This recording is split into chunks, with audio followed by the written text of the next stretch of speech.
touch a little bit on how much work goes into a fight, how much training, how much time, how much energy, how many sparring matches you go, how much film you watch, and and then I'd really want to hear about the cutting. That to me is the part that I don't. I dabbled with some boxing. I had one amateur fight, and it was really fun. Yeah. Knocked the guy out. It was a blast. So 1-0, and I retired. Yeah, dude, going out on top. That's it. But yeah, I never had to cut weight. Yeah. That's one thing I don't know if I could do. It sucks. So yeah, if you don't mind, touch on some of that, like how is cutting weight, and how much are you cutting, and how long, and how fast. So, some guys, cutting comes from a wrestling background, right? All the wrestlers used to cut as much weight as they possibly could just to get their lowest weight class, and then they'll balloon back up to the regular size and be the bigger, stronger guy. Which in wrestling, that weight does matter because you're putting your weight on somebody. With boxing, it's not as much because unless you're really, really clenching a lot, it doesn't really affect it. But in wrestling and grappling, it does. But yeah, guys cut a shit ton, man. I don't cut that much anymore. I've got it down like perfect. Like I diet down, and I fight at 135. So I walk around naturally. I would say probably 150. And then in training camps, I walk around 48 around there. I don't fluctuate too much. Some guys bowling. And so you say you don't fluctuate too much, but for the average person to cut 15, like how? So you're cutting about 15 pounds? 12? No, I'll diet down to about I'd say 42, 41, and I'll cut 7 pounds of water. Whatever. And how long in that period? Like what do you? One day you're cutting 7 pounds? Yeah, overnight basically. Crazy. Yeah. So to the average person, losing 7 pounds will take you like a month. Yeah, people. Or they always say, "I wish I could lose 7 pounds." But it's all water, right? So, but still, like how does that look? How exhausting is that? How much willpower and heart do you need to have to sit in the sauna? For it sucked. I remember when I first started, I cut to 35 from about 49 straight water, no dieting at all. I didn't know how to diet or anything like that. I thought just not eating cheeseburgers was dieting, right? Oreos, but that sucked, man. I remember just sitting in the sauna, and we did it like the shittiest way possible, just sitting in the sauna and dying basically, and then going on the treadmill with all your sauna suit on, all your tracksuit, just sweating, man, and that sucked. I remember literally one time at the weigh-ins, they had to I couldn't even barely stand up. I was just and I got on the scale, and then it was horrible. Yeah, absolutely. But now at the weigh-ins, I got energy, I'm moving around, I don't feel that bad. It's still not fun, because you're dehydrated, you're thirsty, you want to eat. Yeah. But yeah, I got it down now too. It's not hard at all. But I know some guys still. They kill themselves to make weight, man, and then they like I said, I don't balloon up too much in between fights, and I'm always training. Some guys take a long time off, and then they come back to they get in shape to get in shape for a fight. Yeah. You know what I mean? So I don't ever do that. I don't like that at all. But I know some guys that. Well, you always want to have your shirt off. So yeah, I'm surprised we're not filming this with your shirt off, man. Can we do that?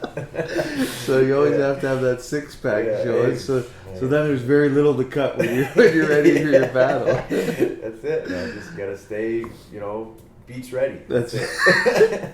But yeah, so to cut 7 pounds, are you in there for 5 hours or So what I do now is I go in a really, really hot bath. Yeah. I put some Epsom salts in there, and I just sit in there for about 15 minutes, and I just start sweating.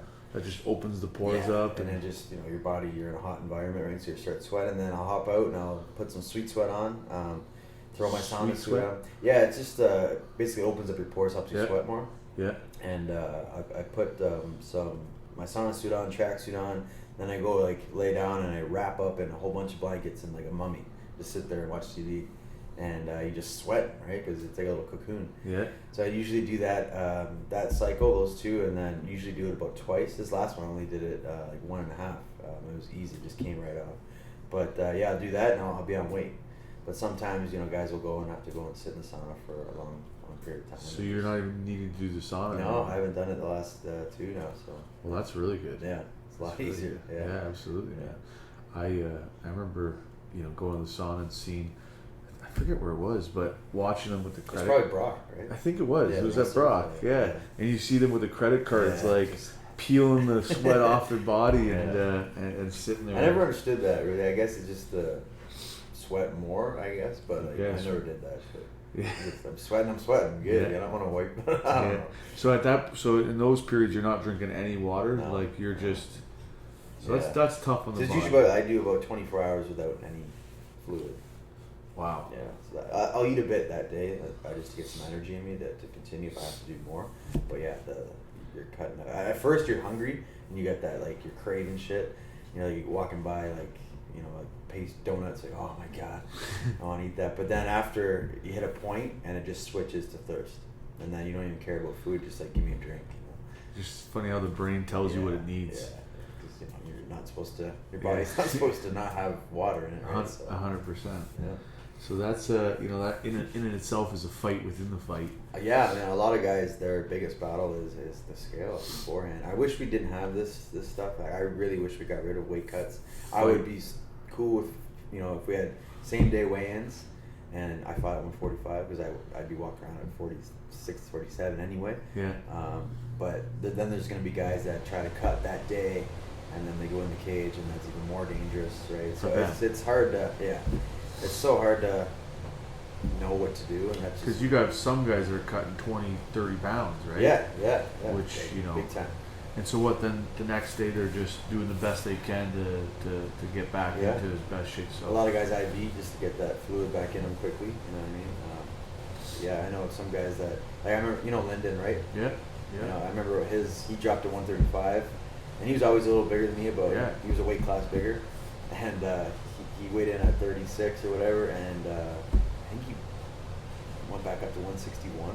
Wow. Yeah, that was a huge kickback, man. That's a lot. That was the biggest I think I've ever seen. That's a lot. Yeah. The biggest I ever got, it was 151. That was the biggest ever after. And that's I ended up fighting way late in the night and I just was eating more, but that's the biggest I ever got. And so are you watching a ton of film on your opponents before the fights?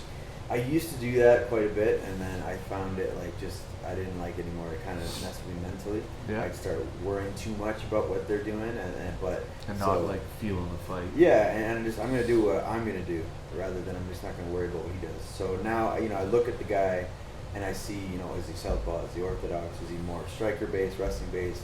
A couple little tendencies that maybe something he always goes to. Yeah. Maybe he's a big kicker or something like that. Sweet. But for the most part, it's like. I'll be wary of those things and I'll know them. Yeah. But I'll be, just doing what I want to do in the fight. So watch and kind of decipher what their strengths and go-tos are. And but not get too in depth. I'll let my coaches really look at that if they want to get too in depth. Like this guy's always setting up triangles on the ground, anything like that. Yeah. It's I think if you start looking too far into it, and to be honest, if somebody looks at my last fight, I'm adding more shit on every time. I'm trying to anyway. Yeah, absolutely. Better. So I'm not going to be the same guy, especially if you look at stuff from years ago. Yeah, for sure. I'm not totally different. And you're sparring before. How long are you training for one of these fights? For me, 6 weeks. I like that. A lot of guys, it's 8 weeks, 12 weeks. I think it's a bit too long. Like I said, I'm always training though, so I'm never totally out of shape. I'm always in pretty good shape, but. As far as a fight camp, I like a good 6 weeks. It's 5 weeks of hard training leading up to the fight, and that last week being a recovery week and weight cut week. I feel that's I'm good with that. And in sparring, are you going what are you going 70%, 80%? You have days some days we do small glove sparring, the little puffy ones. So it's we're hitting 30%. Just touch it, not even because I'm get crap with those things. Yeah. And it's more technical and more wrestling grappling based because you grab and get takedowns. But when we put the big 16 ounces on, there's some days where it's it's still not going crazy. But then I do a couple days in the camp where it's it's a fight, because it does.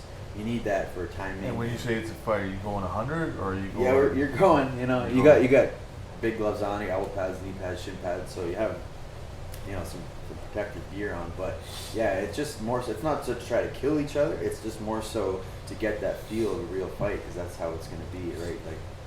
if I can just do technical shit all day, but once I get in there, this guy's swinging to hurt me, right? So, And that's the part that I found, is very deceiving. It's, you see sometimes that guys are literally just jockeying and looking and not doing much, and that's exhausting.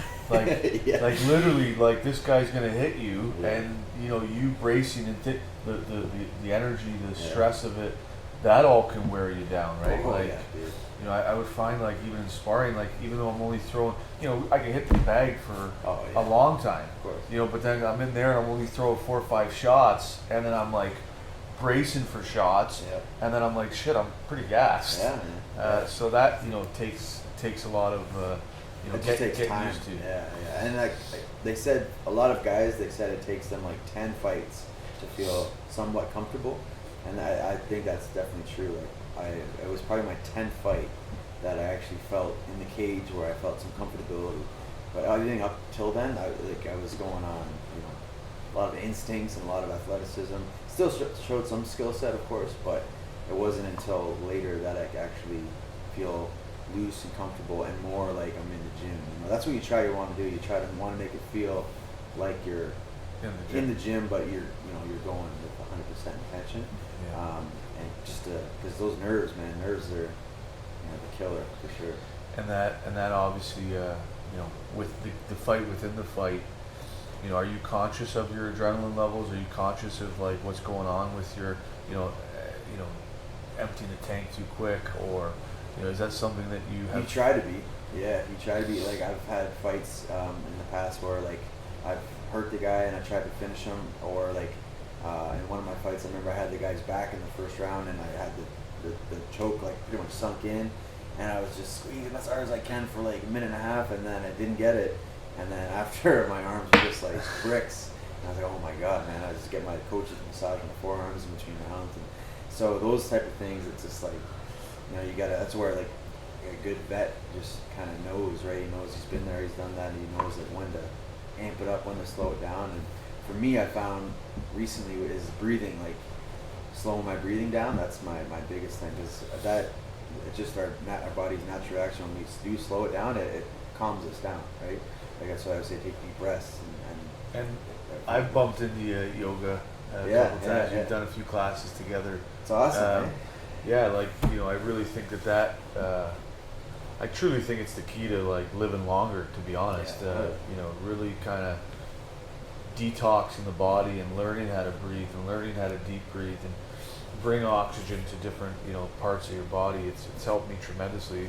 It's something that you have added to your Yeah, I would like to do it more. It's just, especially in camps, it's so hard to fit everything. I have so many sessions already, but it's definitely something I really do like. There's a reason why all those people that do it regularly are like usually healthy and usually very positive. Yeah. I mean, you don't see anybody mad in them, right? Yeah, it's a very like kumbaya kind of place. Yeah, and I think I need that for sure. I need that to be like, I need a sense of calm in my life, and I think everybody does. But at the same time, you're doing. Well, it depends on the class, but I do like to mix it up. Some of the classes are like more of a hard workout, yeah, and then some are just more like a relax and stretch meditative meditation. So I like both.